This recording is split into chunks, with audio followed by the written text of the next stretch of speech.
Chapter 100, verse 2. Sabay-sabay po nating basahin. Serve the Lord with gladness, come before His presence with singing. Minsan pa, serve the Lord with gladness, come before His presence with singing. Okay, that's the word of God, and may His blessings be upon it. Okay, so the title of our message today is The Privilege of Serving the Lord. The privilege of serving the Lord. Ang pribilehiyong maglingkod sa ating Panginoong Diyos. Alam niyo ang salitang privilege o pribilehyo. Di ba lagi nating na kadalasan naririnig po natin sa mga nagbibigay ng speech, di po ba? Lalo na sa mga guest speaker, gano'n, yung mga guest speaker sa anumang klaseng programa, palagi nating naririnig di-acknowledge ang privilege na naibigay sa kanila dahil sila ay naging parte ng isang programa. So, biblically, even Abraham himself, kinilala rin niya at kinilala niya na isang malaking karangalan para sa kanya na paglingkuran ang Panginoon sa pamamagitan ng pagsunod niya sa nais ng Diyos na ialay niya ang kanyang bugtong na anak na maging handog sa Panginoon. Ganon din si Moses, mga kapatid. Si Moses naging malaking privilege din sa kanya dahil siya ang pinili ng Diyos na mag-rescue sa mga Israelites doon sa Egypt. At isang malaking karangalan para sa kanya na siya ang pinili ng Diyos na manguna sa bayan ng Israel patungo sa lupang pangako kahit na hindi siya magaling magsalita. Alam niyo si Moses, according to the Bible, sa description ng Biblia, may pagkautal siya. Hindi siya magaling magsalita. Pero despite sa hindi siya magaling magsalita, siya ang pinili ng Diyos upang i-rescue niya ang bayan ng Israel sa pagkaalipin sa lugar ng Ehipto. Si Joshua, malaki ring pribileyo sa kanya na siya ang naging successor ni Moses pagkamatay niya. Na siya ang pinili ng Diyos, siya ang inutusan ng Diyos na patuloy na manguna sa bayan ng Israel patungo sa lupang pangako. At siya rin ang pinili ng Diyos na mag-lead sa mga Israel cross the Jordan River. At siya rin ang ginamit ng Panginoon na nagpabagsak sa wall ng Jericho. Amen?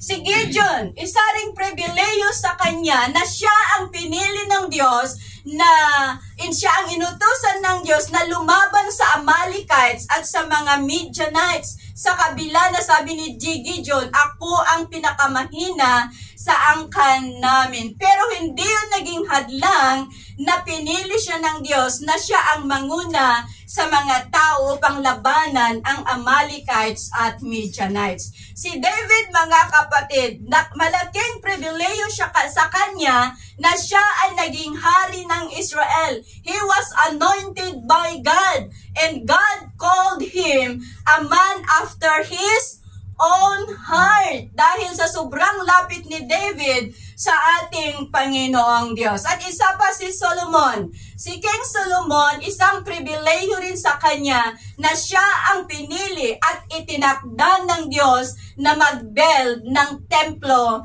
ng Jerusalem. Dahil gusto ni King David noon na patayuin ang templo, pero sabi ng Panginoon, hindi ikaw ang nakatakda na magpatayo ng templo, kundi ang iyong anak. Maraming Bible characters ang makita po natin na mga kapatid na nabigyan ng privilehyo, nabigyan ng malaking privilege upang paglingkuran nila ang Panginoon sa mga iba't ibang kaparaanan. Kaya sa araw na ito, mga kapatid, tignan po natin kung ano ang itinuturo ni King David mula sa banal na kasulatan. Bakit ang paglilingkod sa Panginoon ay isang pribilehyo para sa atin? Unang rason, because serving the Lord is an honor, not burden. Ang paglilingkod sa Panginoon ay isang karangalan, hindi kabigatan o hindi pasanin. Amen? So, sabi ni Apostol Pablo sa book ng unang Timoteo, 1 Timothy chapter 1 verse 12. 1 Timothy chapter 1 verse 12, sabi dito, nagpapasalamat ako na sa ating Panginoong Hesukristo na nagbibigay sa akin ng lakas dahil itinuturing niya akong karapat-dapat na maglingkod sa Kanya. So, bakit ganito ang sabi ni Apostol Pablo? Dahil alam po natin at dahil alam din ni Apostol Pablo ang kanyang sarili na hindi siya karapat-dapat sa Panginoon dahil sa nakaraang klase ng kanyang buhay. Dahil siya ang number 1 na nagpahirap sa mga mananampalataya. Pero makita po natin dito sa kabila ng pinagdaanan ni Apostol Pablo, sa kabila ng naging buhay ni Apostol Pablo, sa kabila na siya naging persecutor ng mga mananampalataya, sabi ng Panginoon, He is my chosen vessel to bear my name before the Gentiles, kings, and the children of Israel. Talagang siya ang pinili ng Diyos na magdala ng salita ng Panginoon sa angkan ng mga Hintil at sa mga anak ng Israel. Then by the grace and great mercy of God, his life was transformed in chains.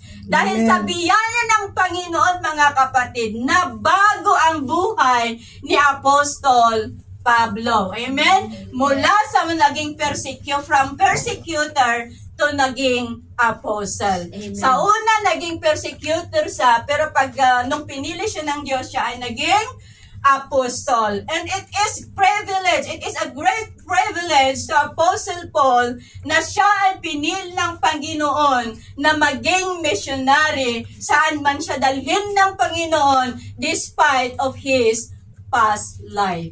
Okay? So dito po natin makita, mga kapatid, na when it comes to God, hindi estado, hindi itsura, hindi yung mataas na pinag-aralan, ang tinitignan ng Panginoon. Pati rin sa nakaraan, hindi rin yung nakaraan natin ang tinitignan ng ating Panginoon, kundi ang kalooban, yung puso na totoong gustong maglingkod sa Kanya. Kaya lahat po tayo ay karapat-dapat na maglingkod sa Panginoong Hesukristo.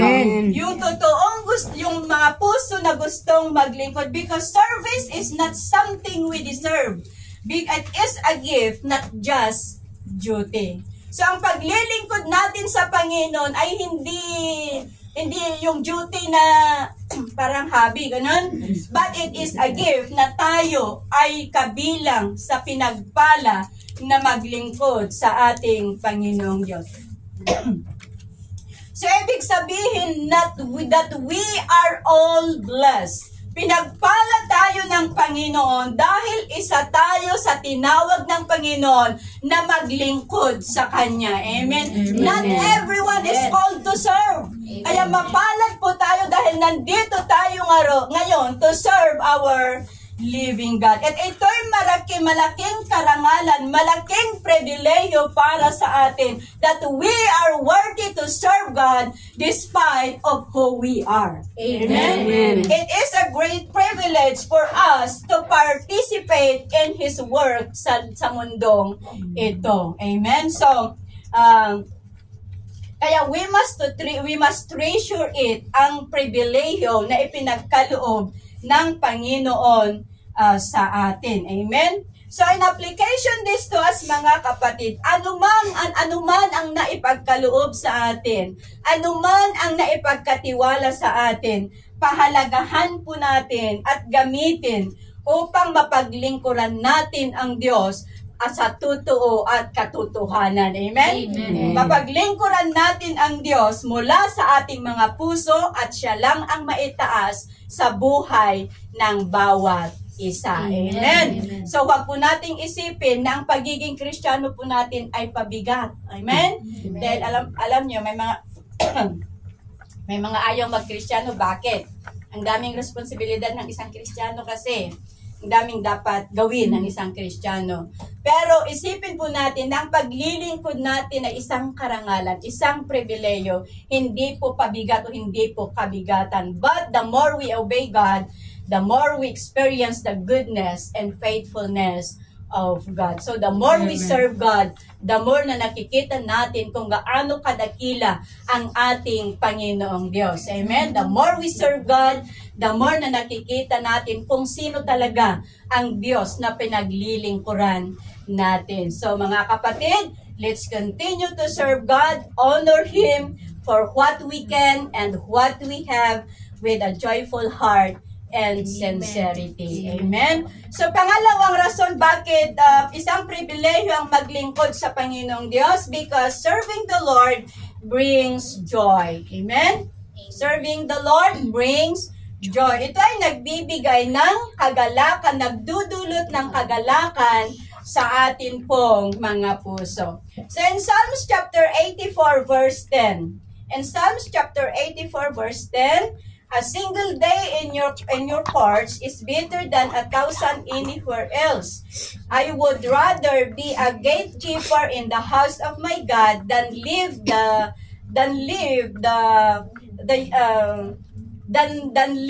good life in the house of the wicked. So in this verse, mga kapatid, makita po natin that the psalmist expresses a deep longing for closeness to God. Nang isang araw na nararanasan niya, nang isang araw na siya ay nasa presensya ng Panginoon, ay mas valuable, is more valuable kaysa sa libu-libong araw na paninirahan niya sa bahay ng mga masasamang tao. So dito pinatunayan ng psalmist na ito na ang paggawa niya ng kahit na maliit na bagay sa Panginoon, para sa Panginoon, ay nagdudulot ng kagalakan sa kanyang puso. Dahil napaglilingkuran niya ang Diyos kahit sa mga maliliit na bagay lang. Dahil sa mata ng Diyos, mga kapatid, hindi po importante ang malaking bagay na nagagawa natin. Ang importante sa Panginoon,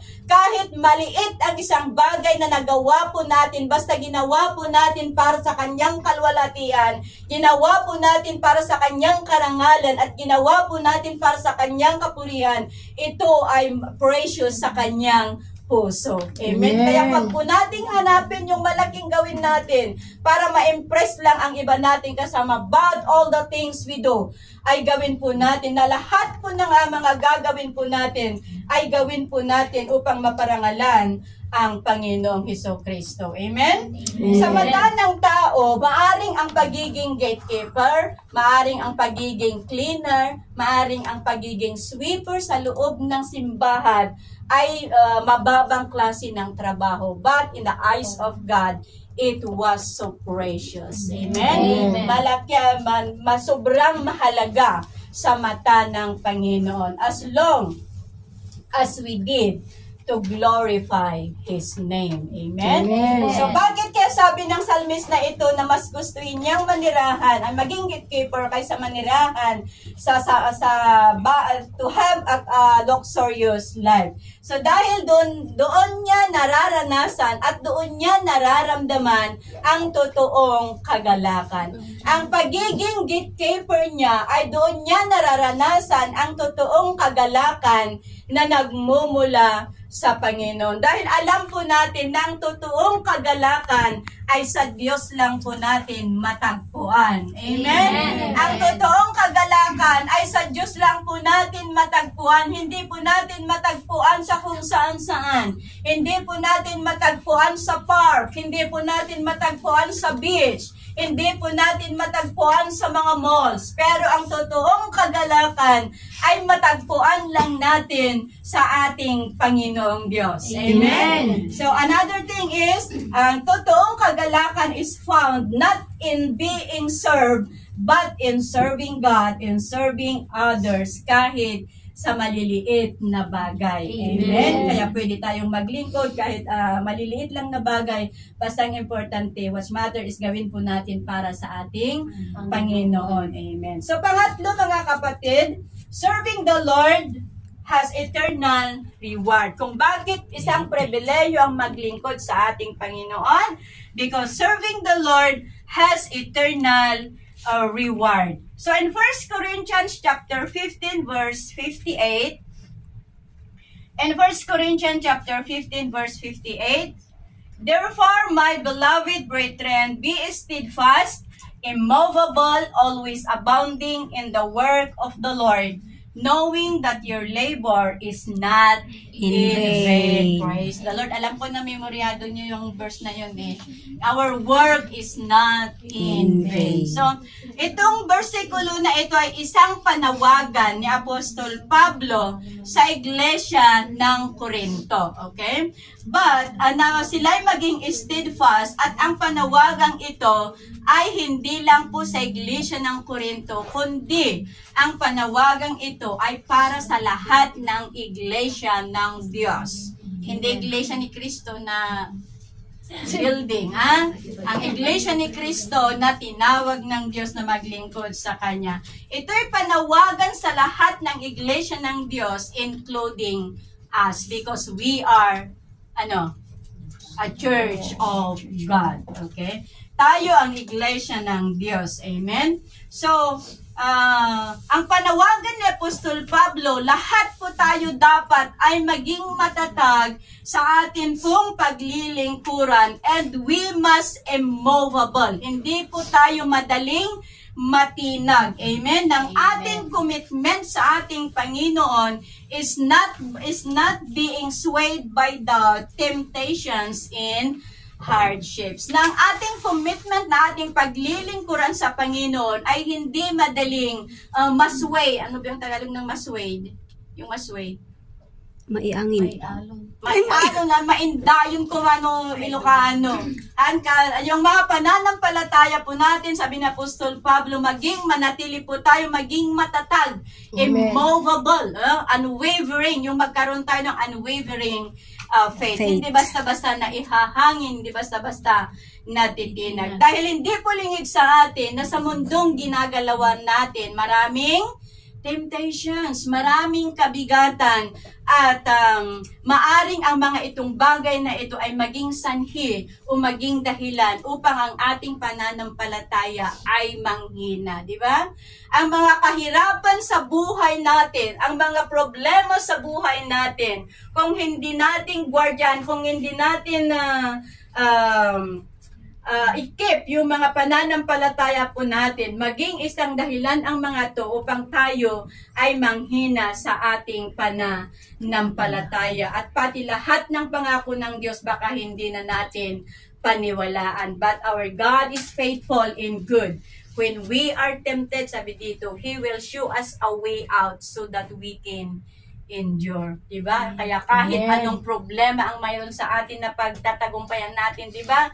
Dahil ang Diyos na Panginoon natin ang siyang kasama natin. Kung sa sarili lang natin wala tayong kakayanan, but because we are the daughter of God, siya ay nananatiling na sa atin upang gabayan tayo pagdating ng mga problema, pagdating ng mga pagsubok, pagdating ng mga hamon sa buhay natin. So isa pa na pakiusap ni Apostle Paul sa verse na binasa po natin, let us be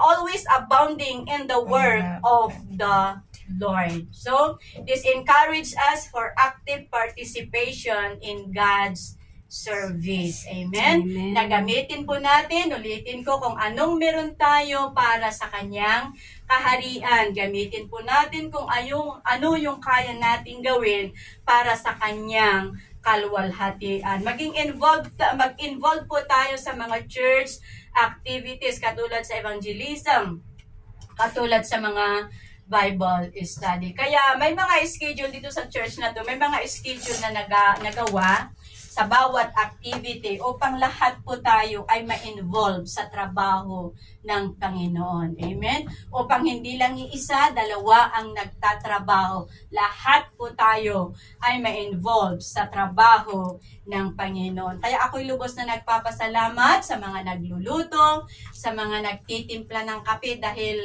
coffee is Life. Dahil coffee is life. Yung mga naghuhugas, yung mga naglilinis, yung mga nagliligpit sa gamit ng mga church, no? Yung mga basta yung mga trabaho sa church, maraming salamat sa bawat isa, sa mga nag-i-evangelize, okay? Sa mga nagli-lead ng mga Bible study. Iyan po ay trabaho ng Panginoon na ipinagkatiwala niya sa atin sa North Point man at sa Central. At maraming salamat din for every act of love and kindness towards others na ipinapakita po natin ang ating pagmamahal, kabutihan sa ibang tao, knowing that in the Lord our labor is not in vain. Kaya lahat po ng akilos natin, lahat po ng ginagawa po natin sa loob ng church, nakikita po yan ng Panginoon. At pagdating ng araw, gagantimpalaan niya tayo. Amen? So pakisabi sa katabi, our labor is not in vain. Kunting kimbot lang para sa Panginoon ay mahalaga sa Diyos. Amen? Amen. So that's all it. That all efforts dedicated to God's will be recognized and rewarded. So, mga kapatid, let's continue to involve and participate sa trabaho ng Panginoon. Makalimutan ko man kayong i-appreciate, mga kapatid, but God always remember. Amen? Amen. Makalimutan ko man na mag-thank you sa inyo, but God always remember kung ano ang ginawa po ng bawat isa para sa Kanya. Amen? And that's what matter. Dahil ang ating service, mga kapatid, hindi po natin ginagawa for anyone else, but we do, ginagawa po natin para maparangalan ang Diyos, para maitaas ang Diyos, para mapapurihan ang Diyos sa atin pong mga buhay. Amen? So let's enjoy serving the Lord in many different ways. Iba-iba't paraan ang paglilingkuran po natin sa Panginoong Diyos. Hindi lahat ay worship leader. Hindi lahat ay guitarist. Hindi po lahat ay preacher. Hindi po lahat ay teacher. Iba't iba ang pwede nating gawin upang maitaas ang Diyos, upang mapaglingkuran po natin ang Panginoon. Kaya sabi ko kanina, kung ano ang kaya nating gawin, ibigay po natin, gamitin po natin upang maitaas ang ating Panginoon sa atin pong mga buhay. Amen? Awan ko man din siya tagabut-but ito gahaw. Amen? Pero lahat po tayo ay mag-involve. Magandang mag-involve. Pag-involve po natin ang ating mga sarili sa trabaho ng Panginoon. Kaya mga kapatiran sa Central, involve yourself in the ministry there. Involve yourself sa mga trabaho doon. Amen? Amen. So, kaya lahat po tayo, involve po natin ang ating sarili sa trabaho ng Panginoon dahil yun ang nais ng Diyos, yun ang kalooban ng Diyos, yun ang gusto ng Diyos para sa atin, upang sa ganon, sa pag-i-involve po natin sa trabaho niya, doon po natin lalo siyang makilala, doon po natin lalong maranasan, doon po natin lalong magita na ang Diyos na buhay na pinaglilingkuran natin ay hindi natutulog. Laging nandyan upang paalalahanan tayo, laging nandyan upang gabayan tayo, at upang itaas tayo sa panahon na tayo ay manghina, at upang paalalahanan tayo kapag tayo ay kalimot. Amen. So let's involve ourselves in the ministry of God. So the last but not the least, bakit pribilehiyo ang maglingkod sa Panginoon? Because serving the Lord requires a faithful and wholehearted spirit. Tignan po natin sa Colossians chapter 3. Sa Colossians chapter 3 verses 23 and 24. Colossians chapter 3 verse 23 and 24. Whatever you do, do it heartily as the Lord and not to men, knowing that from the Lord you will receive the reward of the inheritance, for you serve the Lord Christ. So po, paano po napapatunayan na tayo ay tapat, na tayo ay naglilingkod sa Diyos ng tapat at buong puso? Paano po natin napapatunayan na tayo ay naglilingkod sa Diyos ng tapat at buong puso? Letter A, by prioritizing His will in every aspect of our lives. Amen? Na nakikita ang katapatan po natin sa ating Panginoong Diyos kapag pinaprioritize po natin ang ating Panginoon. Amen? So if we prioritize His will in our lives, we need to obey God and His teachings, that we must love Him with all our heart, we love Him with all our mind, we must love Him with all our soul in His strength. Ang Panginoong dapat ang sentro ng buhay po natin. Amen? Nang Panginoon, kapag tayo ay totoong tapat na naglilingkod sa ating Panginoong Diyos, siya dapat ang sentro sa buhay ng bawat isa. Hindi po siya yung nandun sa doon, kundi dapat siya ang nandito sa sentro, siya ang nandoon sa puso po natin. Amen. Yung kanta, sabi niya, Jesus be the center of our lives. Jesus be the center of it all. Jesus be the center of it all. Our desires, our plans, our decision, Jesus be the center. Amen? Kaya tuwing tayo ay magdi-decide, tuwing tayo ay magpaplano, mas mainam na ilagak po natin muna sa ating Panginoong Diyos. Kapag tayo ay magdesisyon ng isang bagay, siguraduhin po natin na kasama natin ng Diyos na gumawa ng desisyon. Amen? Amen. Nang sa ganun, kapag ganun ang mangyari, hindi po tayo magkakamali. Let God will be done upon our life. So, paano na ipapakita na papatunayan na tapat nga tayo, na naglilingkod sa ating Panginoon? By prioritizing His will in every aspect of our life, by demonstrating our love and compassion, na dapat na ihahayag ang ating pag-ibig at kahabagan sa buhay natin. Amen? Paano? By serving others, just as Jesus served us. By forgiving others, just as God has forgiven us, by loving others just as we love ourselves. Dapat patuhin po natin ang bawat isa na may pagmamahal at respeto. Doon na ipapatunayan, doon na iahayag ang ating pag-ibig at kahabagan. So, paano natin napapatunayan na tayo naglilingkod sa Diyos ng may katapatan at buong puso? By prioritizing His will, by demonstrating our love and mercy, and by remaining steadfast in our faith. Amen? By remaining steadfast in our faith, na tayo ay nananatiling matatag sa atin pong pananampalataya sa kabila ng mga hamon sa ating harapan, sa kabila ng ating mga pinagdadaanan. Ang mensahe po ito ay sabi ng Panginoon na manatili po tayong matatag sa ating paglilingkuran. Dahil kapag tayo ay nananatiling tapat, matatag sa Panginoon, sa lahat po ng ating ginagawa, sabi natin kanina, may gantimpalang nakalaan para sa atin mula sa ating Panginoong Diyos. Amen? Amen. Kaya sana hangarin po natin na mapasa atin ang gantimpalang yun na inihanda ng Panginoon para sa atin pagdating ng araw. Amen. And this is a great privilege to us. We are not just only rewarded. Amen? We are not just only rewarded. We are not just only the daughter of the living God, but we are also an heiress of His kingdom. Tayo ay isang tagapagmana sa kaharian ng Diyos at malaking pribileyo para sa atin dahil hindi lang tayo anak ng Diyos, hindi lang tayo tumanggap ng gantimpala, pero tatanggap pa tayo ng mana na magmumula sa Panginoon. Amen? Gusto niyo ba yan? Amen. Hallelujah. Kaya huwag tayong matakot. Maging masaya pa rin tayo kahit wala tayong mamanahin sa ating mga magulang. Wala tayong mamanahin dito sa lupa. Ang mana natin nandoon. Naghihintay sa atin. Kaya manatili po tayong maging tapat. Manatili po tayong maglingkod sa Panginoong Diyos ng buong puso.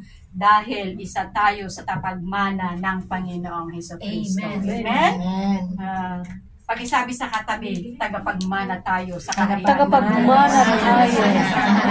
Amen. Tagapagmana tayo sa kaharian ng Diyos. Kaya huwag tayong mag-alala, huwag tayong malungkot. Kung wala tayong mana dito sa mundo, Yung mana natin nandoon sa kaharian ng Panginoon. Hindi lang basta-basta mana yon. Kung ang mamanahin po natin doon ay ginto. Kung bahay, ang iba pang mana ng Panginoon, gintong bahay. Pero ang mana natin ang buhay na walang hanggan. Amen. So, purihin ang Panginoong Diyos dahil hindi lang tayo, ulitin ko, hindi lang tayo tatanggap ng gantimpala, hindi lang niya tayo anak, kundi tayo pa ay tagapagmana. So as children of God, mga kapatid, let's continue to serve God faithfully and wholeheartedly. Paglingkuran po natin ng Diyos ng tapat at mula bukal sa atin pong mga puso. Amen. Na maglingkod po tayo na hindi napipilitan. Hindi po tayo maglingkod dahil yung kaibigan natin ay laging pumupunta sa simbahan. Hindi po tayo naglilingkod dahil inaya lang tayo. But we serve God. Maglingkod po tayo sa Diyos na may katapatan at buong puso. Kaya mga kapatid, pag po nating sayangin ang natitirang panahon na paglingkuran ang ating Panginoong Diyos. Amen? Pag po natin sayangin ang pribilehyo na ipinagkaloob ng Diyos sa atin, na habang tayo'y may hininga, dapat po natin siyang paglingkuran ng buong puso. Naglilingkod na rin lang tayo, lubos-lubosin na po natin. Amen? Amen! Nang sa ganon, hindi masayang ang mga effort po natin sa nakaraan. So let's continuously serve Him, not for fame or applause, but for His glory. Huwag lang tayong maglingkod sa Panginoon dahil napaparangalan tayo, but maglingkod tayo sa Panginoon for the glory of God. That our service must reflect our love, that our service must reflect our sincerity, that our service must reflect our commitment to the Lord. Amen? So, serving the Lord is the highest calling. Paniwala kayo doon? Yes. Serving the Lord is the highest calling and greatest privilege any person can have. Ito ang pinakamataas na panawagan. Dahil sabi ko nga kanina, hindi lahat ay tinawag na maglingkod. Amen? But we are blessed because God called us to serve Him. So, kaya dapat po nating pahalagahan because not everyone is called to serve. We serve not out of obligation, but out of love. We serve because we love God. We don't serve to earn salvation, but we serve God because we are saved. Amen? Amen. So again, let's serve God with joy, faithfulness, and purpose sa buhay po natin. Okay? Yan ang mensahe ng ating Panginoong Diyos sa araw na ito. And dumako na po tayo sa pangalawa. Let's have our Holy Communion.